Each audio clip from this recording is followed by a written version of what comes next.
अस्सलाम वालेकुम गाइस, आप देख रहे हैं स्कैन वर्ल्ड और हम पहुंचाते हैं दुनिया भर की खबरें। तो चलिए आज की वीडियो की तरफ। दियामिर भाषा डैम के मुकाम पर हज़ारों साल कदीम पत्थर क्या कहानी सुनाते हैं। पाकिस्तान का दियामिर भाषा डैम अपनी तामीर मुकम्मल होने पर मुल्क में पानी ज़ख़ीरा करने के लिए अब तक सबसे बड़ा मंसूबा होगा, जिससे 4800 मेगावाट के करीब बिजली हासिल करने की तवक्को की जा रही है। इस डैम की तामीर से न सिर्फ पाकिस्तान की पानी ज़ख़ीरा करने की सलाहियत में इजाफा होगा, बल्कि तरबीला डैम की ज़िंदगी में भी इजाफा होगा। ताहम 7000 साल कबल अज़ मसीह से लेकर 16वीं सदी ईस्वी तक के मुख्तलिफ अदवार से ताल्लुक़ रखने वाले तकरीबन 5000 अहम तरीन तारीख़ी पहाड़ी नक्शो निगार इस डैम के मुकम्मल होने पर ज़ेरे आब आ सकते हैं। कई बरसों तक पाकिस्तान के शुमाली इलाकाजात में पुराने अदवार के हवाले से तहकीकात करने वाले मुहक्किक डॉक्टर जेसन नेल्स कहते हैं कि जब से कराकरम और हिमालय के पहाड़ों की तरफ जाने का रास्ता शहराए कराकरम खुला है, उस वक्त से अब तक पाकिस्तानी और यूरोपीय माहिरीन ने 30,000 से लेकर 50,000 तक पहाड़ी नक्शो निगार और 5,000 के करीब मुख्तलिफ किस्म की लिखाइयों के कुतबे दरियाफ्त किए हैं। डॉक्टर जेसन कैनेडा की वेलफर्ड लॉरियर यूनिवर्सिटी के शोबा मज़हब और सकाफ़त के सरबराह हैं। वो कहते हैं कि ये पहाड़ी नक्शो निगार और लिखाइयों पर मुश्तमिल आसारे कदीमा के ख़जाने दरियाए सिंध के आसपास गिलगित बल्तिस्तान और सूबा खैबर पख्तूनख्वा में मौजूद हैं। 20वीं सदी में तामीर होने वाली शहराए कराकरम पाकिस्तान को चीन के इलाके संकियानक से मिलाती है, जिसके ज़रिए पाकिस्तान का ज़मीनी राब्ता वस्ती एशिया तक से हो सकता है। प्रोफेसर डॉक्टर जेसन नेल्स का कहना था कि ये पहाड़ी नक्शो निगार और लिखाइयाँ हमें बताते हैं कि इस शहरा की तामीर से कबल कदीम दौर में सियाह किस तरह हिंदुकुश, हिमालय और कराकरम के पहाड़ों में मुख्तलिफ रास्तों पर सफ़र किया करते थे। इन पहाड़ी नक्शो निगार और लिखाइयों से हमें शुमाली इलाकाजात में बसने वाले कदीम लोगों के अकायद और सकाफ़त देखने और समझने के अलावा यहाँ दुनिया के दूसरे खित्तों से आने वाले गैर मुल्की सियाहों के बारे में भी पता चलता है। डॉक्टर जेसन के मुताबिक इन आसार के बारे में कहा जा सकता है कि ये 1000 साल से लेकर 2500 साल तक पुरानी तहजीब व तमद्दुन के बारे में इत्तलात फराहम करते हैं। ये पहाड़ी नक्शो निगार और लिखाइयाँ क्या बताती हैं? गिलगित बल्तिस्तान के ज़िला चलास में मौजूद थलपन के गांव के बारे में बताया जा रहा है कि मुमकिना तौर पर यह डैम का शिकार हो सकता है। थलपन में अब तक माहिरीन कई कदीम पहाड़ी नक्शो निगार और लिखाइयाँ दरियाफ्त कर चुके हैं। डॉक्टर जेसन ने थलपन में मौजूद एक ऐसी ही चट्टान पर नक्शो निगार के हवाले से बताया है कि इस इलाके में मौजूद पत्थरों पर मौजूदा जानवरों, इंसानों और कुछ निशानियों के खाके कबल अज़ तारीख और बाद अज़ तारीख की हैं, जिसमें ज़्यादातर मारखोर पहाड़ी बकरों और दीगर जानवरों की हैं, जबकि शिकारियों और घुड़सवारों के अलावा मुख्तलिफ दीगर निशानात और अमारात हैं जिनका ताल्लुक हर अहद से है।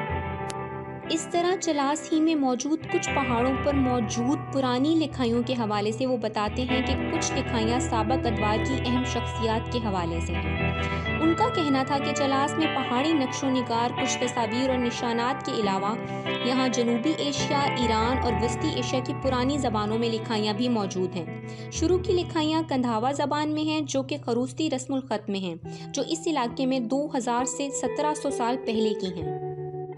उस पर मौजूद खाके बाला देवा, वासुदेवा और राहुला के नाम के साथ खरूस्ती रस्मुल ख़त के साथ कुंदा हैं। एक और पहाड़ी नक्शो निगार के हवाले से प्रोफेसर डॉक्टर जेसन नेल्स का कहना था कि बुद्ध मत की इस ड्राइंग में कंधारा ज़बान में लिखाई हुई है, जो कि बताती है कि बख्श यानी राहब स्टूपा की इमारत में इबादत कर रहे हैं। ये पहाड़ी नक्शो निगार टेक्सला, सवात और कंधारा में मौजूद आसारे कदीमा से मिलते जुलते हैं। प्रोफेसर डॉक्टर जेसन नेल्स के मुताबिक दरियाए सिंध के आर पार स्टूपा के और भी खाके मौजूद हैं, जिनमें लिखाइयाँ बरहमी रस्मुल ख़त में हैं, जिनको संस्कृत ज़बान के लिए इस्तेमाल किया जाता है। ये कोई 1500 साल पुरानी और गालबन कंधारा ज़बान के बाद के दौर की हैं। इन पर मौजूद खाकों में गौतम बुद्ध और उनके पहले 5 तालिब इल्मों की अक्कासी की गई है। مانا جاتا ہے کہ انہوں نے اپنا پہلا درس انڈیا کے شہر بنارس کے قریب سرنات میں ہرنوں کے پارک میں دیا تھا، اس لیے ان خاکوں میں ہرن بھی دیکھے جا سکتے ہیں۔ ڈاکٹر جیسن کے مطابق ایک اور پہاڑی نقش و نگار جس میں شکاریوں، مختلف آلات، نشانات اور پہاڑی بکرے کی تصاویر ہیں۔ اس سے اندازہ ہوتا ہے کہ یہ بدھ ازم کے دور کے بعد کی تصویریں ہیں، جن میں عقائد اور تہذیب و تمدن تبدیل ہو رہے ہیں۔ ثقافتی ورثے کا مستقبل۔ اس بارے میں دو رائے نہیں پائی جاتی کہ دیامر بھاشا ڈیم کی تعمیر کی صورت میں یہ قدیم ورثہ بہرحال اپنی اصل حالت میں موجود نہیں رہے گا، جس کے بعد پوری دنیا کے ماہرین میں یہ بات زیر موضوع ہے کہ اس کو کس طرح محفوظ کیا جائے۔ ڈاکٹر جیسن کا کہنا تھا کہ اس ورثے کا کچھ نہ کچھ حصہ تو مختلف صورتوں میں محفوظ ہے۔ پاکستانی دانشوروں مرحوم پروفیسر احمد حسن دانی کی کتابوں کے علاوہ جرمنی کی ہائیڈلبرگ یونیورسٹی کی تحقیق دانوں کی پاکستان کے شمالی علاقہ جات پر کتب کے 5 شمارے چھپ چکے ہیں۔ یہ کتب انتہائی قیمتی ہیں، مگر ابھی بھی بہت کچھ کرنا باقی ہے۔ اس کے لیے ضرورت اس بات کی ہے کہ جدید طریقے اختیار کر کے ان قیمتی نقش و نگار اور لکھائیوں کو محفوظ کیا جائے تاکہ ثقافتی ورثے کو نقصان سے بچایا جا سکے۔ وابڈا کا موقف۔ یہ ڈیم پاکستان میں آبی ذخائر اور توانائی کے ذرائع کے ذمہ دار ادارے water and power development authority کے زیر انتظام ہوگا۔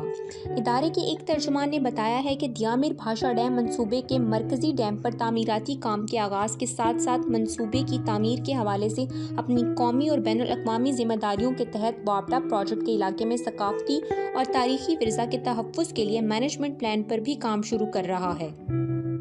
مینجمنٹ پلان کا مقصد دیامر بھاشا ڈیم کی تعمیر کے باعث زیر آب آنے والی چٹانوں پر نقش کی گئی تصویروں اور تحریروں کو محفوظ بنانا ہوگا، جبکہ اس سلسلے میں چلاس قلعے کی بحالی اور تزئین و آرائش کی جائے گی۔ انہوں نے بتایا ہے کہ یہ ایک میوزیم قائم کیا جائے گا اور گلگت بلتستان خصوصاً چلاس اور اس کے ارد گرد واقع علاقوں میں ثقافتی سیاحت کو فروغ دینے کے لیے مختلف اقدامات عمل میں لائے جائیں گے۔ وابڈا کے مطابق تقریباً 5000 اہم ترین تاریخی پہاڑی نقش و نگار کی 3D اسکیننگ کی جائے گی۔ ان کا باقاعدہ ریکارڈ مرتب کیا جائے گا۔ جن پتھروں کو منتقل کرنا ممکن ہوا انہیں محفوظ مقام پر منتقل کیا جائے گا اور جن پہاڑی نقش و نگار کو منتقل کرنا ممکن نہیں ہوا ان کی نقول تیار کی جائے گی۔ وابڈا کے مطابق تعمیراتی کام کے دوران تاریخی پہاڑی نقش و نگار کے تحفظ کے لیے سائٹ پر بینر، اسکرین اور علامات سمیت دیگر تمام احتیاطی تدابیر بھی اختیار کی جائیں گی۔ تھینکس فرینڈز، اللہ حافظ۔